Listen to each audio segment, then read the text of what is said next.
Hello, my name is Raul Madrid. I am a professor in the Department of Government at the University of Texas at Austin, and I'm an affiliate of the Teresa Lozano Long Institute of Latin American Studies. I will be talking today about the struggle for democracy in Latin America. The history of Latin American politics since the 19th century is essentially a struggle for democracy. Since the 19th century, various actors in Latin America have pushed for democracy, while others have resisted it. Who has promoted democracy has varied over time. In the 19th century, elite opposition parties pushed for democracy. Later on, middle and working class movements pushed for democracy. Groups typically pushed democracy when they stood to benefit from it. The groups that opposed democracy were usually the ones that felt threatened by it. Ruling parties, large landowners, the business community, the military all opposed democracy at times. Politicians on the right as well as the left sometimes did as well. Since countries in the region established democracy in the late 19th or early 20th century and managed to maintain it for most of the 20th century, the first countries to embrace democracy in the region, such as Chile, Uruguay, and Costa Rica, are by and large the countries with the strongest democracies in the region today. Other countries, such as Mexico, Paraguay, and most of Central America, had at most fleeting experiences with democracy prior to the late 20th century. These countries tend to have the weakest democracies in the region today. Now, democracy in Latin America has been quite unstable to date. Democracy emerged in the region in several waves, but each of these waves has been followed by a period of backsliding. A few countries became democratic prior to 1930, but in the 1930s, military coups swept the region. A second wave of democratization began in the 1940s, but this wave also proved fragile as most countries succumbed to military rule in the 1960s or the early 70s. The third wave of democracy began in the late 1970s, and it has proven to be the most powerful wave of all, encompassing all of the region except Cuba. Nevertheless, even it has been vulnerable to democratic backsliding. In the last few decades, Bolivia, Ecuador, Haiti, Honduras, Nicaragua, Paraguay, Peru, and Venezuela have all taken authoritarian turns. Now, some of these countries have been able to restore democracy, but nevertheless, for a while, they had moved in an authoritarian direction. Even where democracy has survived, it has often been feeble. Presidents have manipulated or bypassed the legislature and the judiciary. Democratic rights such as freedom of expression and association have frequently been violated. The rule of law, that is the principle that no one is above the law, has rarely been observed scrupulously.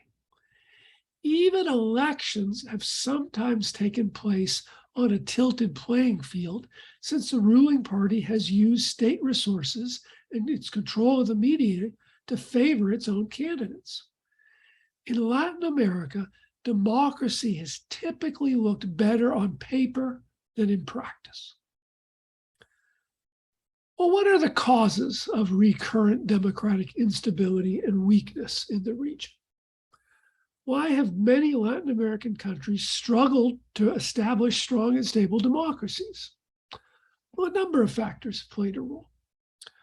One cause of democratic fragility in Latin America is the weakness of its political institutions. On paper, Latin American institutions might look good, but in practice, it is another matter. Government ministries are often remarkably ineffective and permeated by corruption. This undermines confidence in government and democracy. Oftentimes, the state bureaucrats do not have the training and the resources necessary to do their jobs properly. As a result, they simply cannot implement the policies they are supposed to implement. Bureaucrats frequently owe their positions to personal and political connections rather than to meritocratic criteria. It's about who you know, not what you know. Moreover, salaries of state bureaucrats are often quite low, and the holders of these jobs cannot easily be dismissed, both of which encourages bribe-taking and other forms of corruption. In some countries, there has been progress in recent decades in making state agencies more effective. Chile stands out in this regard, but there is still a long way to go in most of the region. The legislatures of Latin American countries, meanwhile, have traditionally been subservient institutions. In many instances, they have served as rubber stamps for the president. And even where legislatures have been somewhat independent from the executive, they have often been inefficient.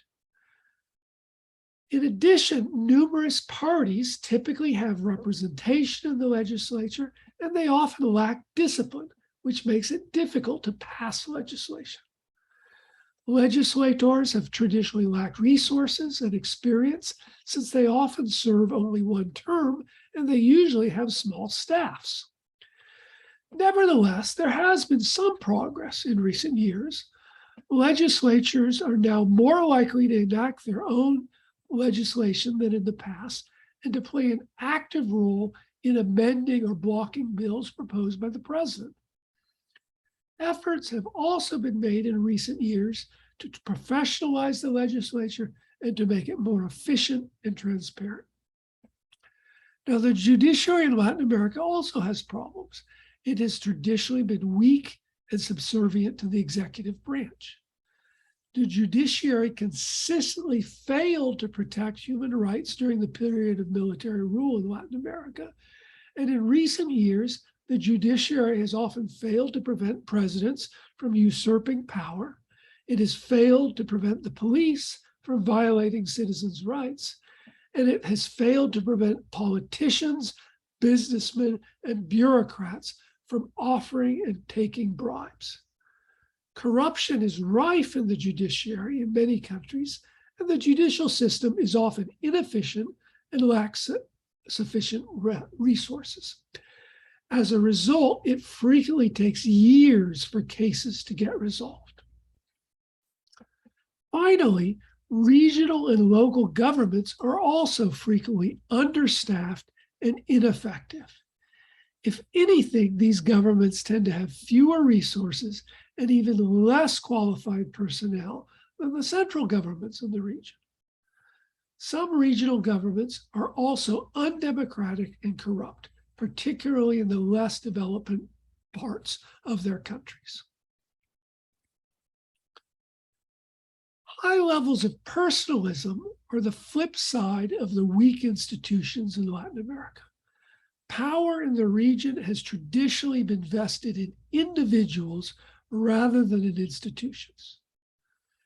During the 19th century, personalistic dictators ruled much of Latin America. These rulers sometimes seized power by force, and they concentrated power in themselves, ignoring laws and institutions.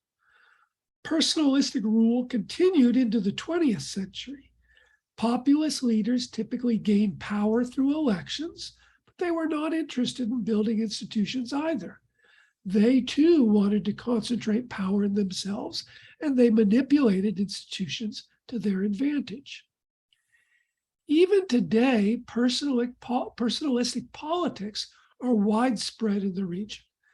Many Latin American leaders create their own parties to run for office, and they staff these parties with friends and family members. These leaders do not want independent party bureaucracies that might constrain them or rival party leaders who might challenge their authority.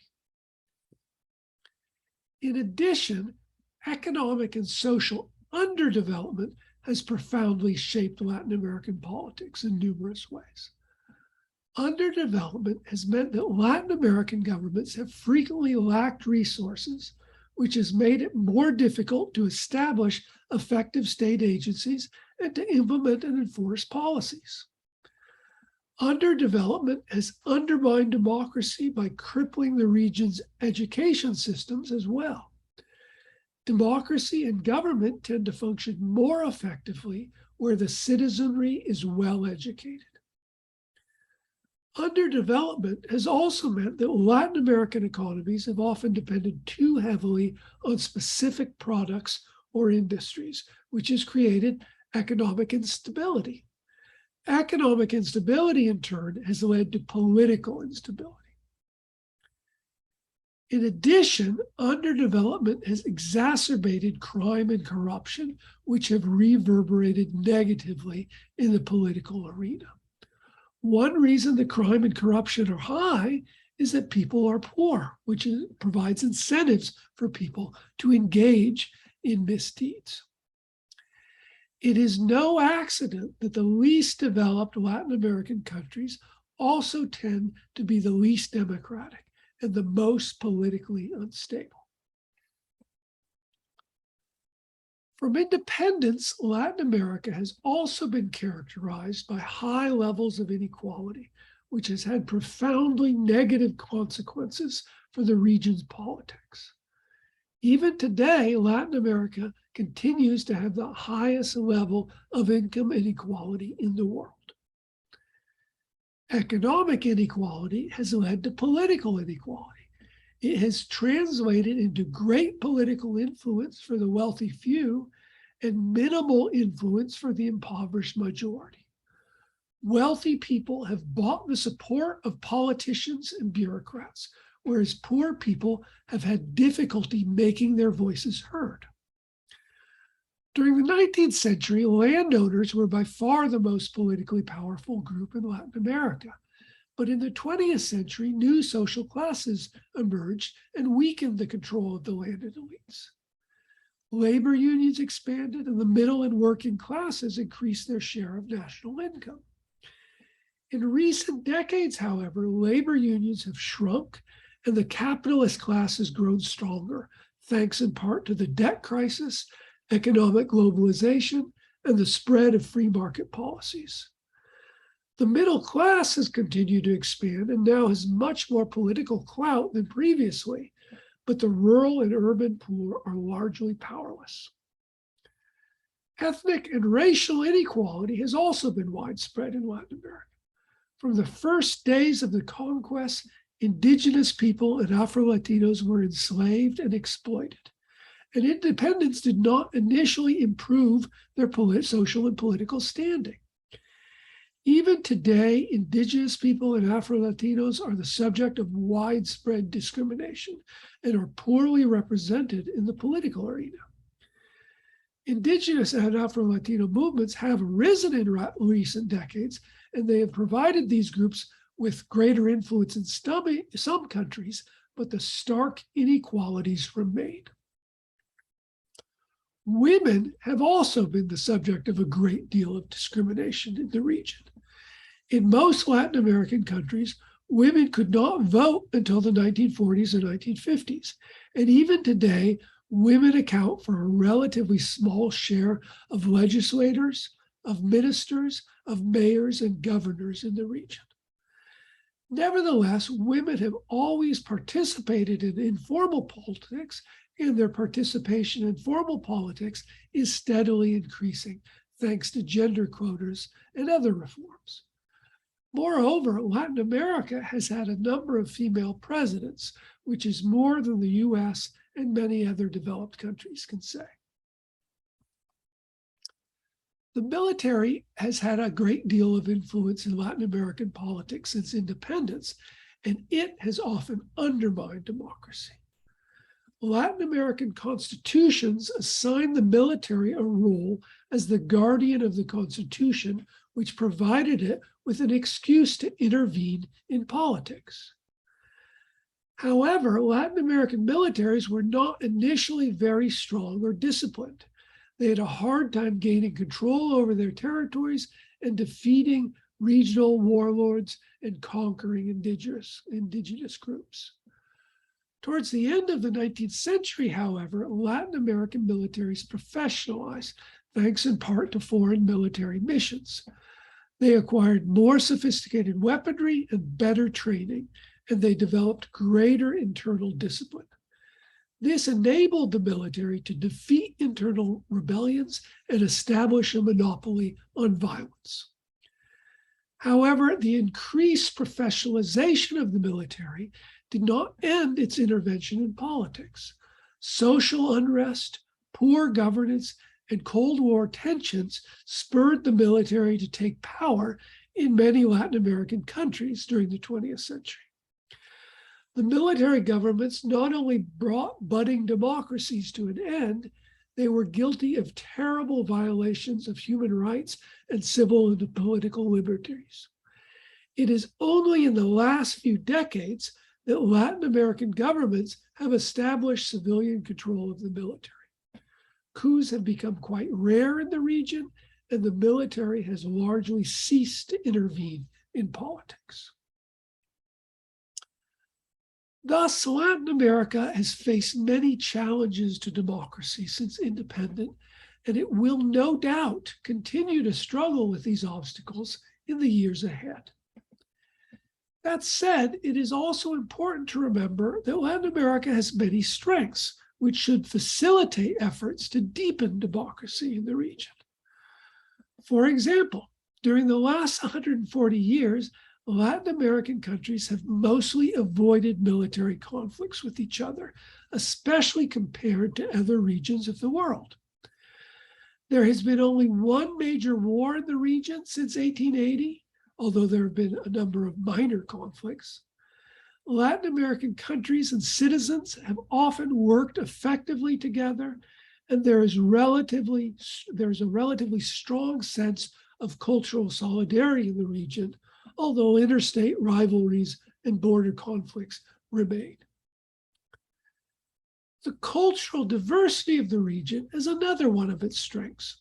Latin America has absorbed numerous different groups and external influences, and it has created fascinating hybrid cultures that vary within the region. The region is also blessed with a wealth of natural resources, which give it tremendous economic potential. Moreover, there has been significant economic and social progress over the last 2 centuries. Living standards and life expectancy are higher than they have ever been, and this bodes well for democracy in the region. Finally, the political situation has improved in spite of the problems it continues to face. Democracy in the region is stronger than it has ever been. Elections are now typically free and fair. Human rights violations are much less common than they were in the past, and civil and political liberties are increasingly respected. The long struggle that Latin Americans have waged for democracy is not over, but it has already borne fruit. Now, let me close with a brief discussion of why I think students should study Latin America. The first and most important reason is that it is a fascinating region. Latin American politics are never dull. This is why I study the region. Moreover, the region has a rich hybrid culture, tremendous natural beauty, and a turbulent history. To know Latin America is to love Latin America. The second reason is that Latin America is more accessible than most regions of the world. Latin America is our hemispheric neighbor. It is only a short flight, or in some cases, a short drive away. Its most widely spoken languages, Spanish and Portuguese, are related to English and are relatively easy to learn. In addition, Latin America has a warm and open culture.